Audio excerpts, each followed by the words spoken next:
Hey everyone, it's Cathy Zielske. Welcome back to my channel and the craft/dining room. Today I'm sharing a very clean and simple sympathy card idea. It's usually never a happy occasion when we have to send a sympathy card, but I think a handmade card sent to someone who's experiencing a loss can be a really special gesture of support. Plus, the idea I'm sharing today could apply to any type of card. We're going to keep it simple, make one element stand out, and pair it with a very simple greeting. This card was also featured as part of my EZ with CZ series over on the Simon Says Stamp YouTube channel. That card project is coming up next.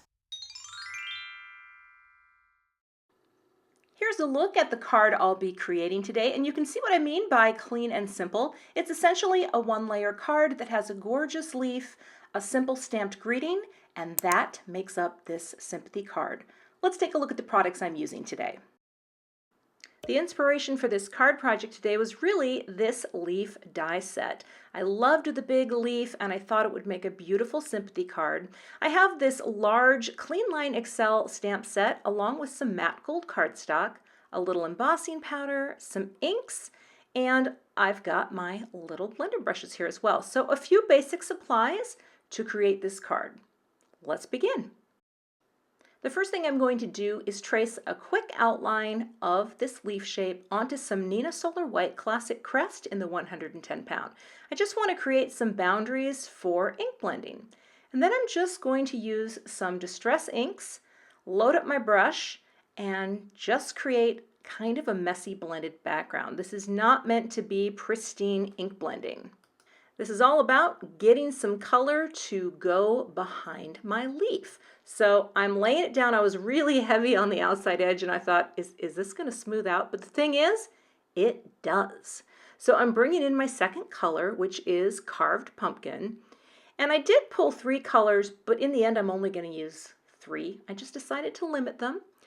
And the third color is Mustard Seed. So I placed that down inside my messy outline shape. And that's when I was thinking, yeah, you probably don't need the green. You can always dial it back, right? So I went back over it with a little more of my orange just so that I could kind of get that transition a little bit nicer, and then just filled in with the mustard seed. Very simple. Then once I had that down, I just taped that leaf die into place for die cutting. Popped it right onto my platform and going to run it through. I went back and forth a few times just to get a nice clean cut because my hope was to keep everything together, and that's just a little tip for time saving, which I'm going to share with you now. It stayed in place and it looked great, so while the die cut machine was out, I'm going to cut another one from white and one from the matte gold cardstock that I have. I flipped this over, everything stayed into place, and I decided to take some Post-it tape and just put it in strategic places on the back side to hold all of these pieces together. Initially, I thought I would be popping this up, but either way, I just didn't want to have to paper piece anything to fill in with color, and look at how easily that pops out. So then I'm going to take spray adhesive, add it to the back of both the white leaf and the gold leaf to build up my dimension. I spray in a little box off camera, and I always hold my breath so I don't breathe in spray adhesive, but I'm just going to wiggle this right into place. So this is the second layer of dimension, giving that nice outline. And then I'll finish it with the matte gold cardstock. And matte gold, I think it's kind of an interesting name that we call it matte gold because it's actually got a gorgeous shine to it, and it die cuts beautifully. All right, I'll press that down and let everything adhere and move on. For my greeting, I have my large Sorry. I love this stamp set because they really are oversized greetings with a really clean and simple font, so they don't draw too much attention. They're not super ostentatious, and I love that, but yet they're large enough to really make a visual statement. I'm stamping it down with the Versamark. I'm going to sprinkle on my antique gold powder. This is my favorite gold powder from Simon Says Stamp. Get a nice coating on there. And then I'll brush off any excess powder that's stuck using my little angled shader brush. These are great brushes for this very task. I'll get my heat tool hot and melt that powder until it is shiny gold goodness. Looking good. All right. Next, with the coordinating die, I'll cut out the greeting. Now I brought my MISTI back to kind of create the arrangement because I decided to stamp the sub-greeting just right onto the card base. I want to keep this very simple and clean. So this is kind of a one-layer card. I mean, I've got a few things going on there, but I didn't want any other panels. So I'm just stamping that sub-greeting right onto my folded card base. And I'll sprinkle on my powder here, right? Same gold powder. I thought about doing like a little strip, but I wanted this to be simple.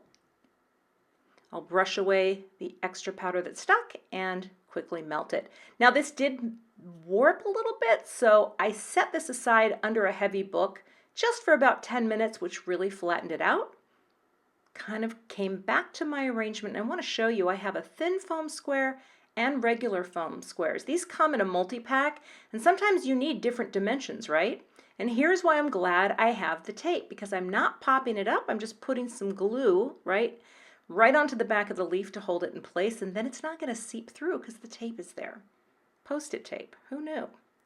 I'm wiggling that right into place, pressing that down, and then I'll take the backers off of all of the foam squares. Again, use my liquid glue just to have a little bit of wiggle room for making sure that the big greeting is straight. And that is my finished sympathy card project. I really like the idea of a bold size of greeting, right? Something that's large paired with something simple but colorful. I think this packs a really strong design punch and would be an appropriate card to send to anyone experiencing a loss. You can find all the supplies for this card project linked below the video in the information box, and I'll see you back here with another card project soon. Thanks so much for watching today. I would love to have you become a subscriber to my YouTube channel. And if you do subscribe, be sure to hit the gray bell below the video so that you don't miss the next time I post. Here are a couple other videos that you might be interested in watching. Thanks so much and have a great day.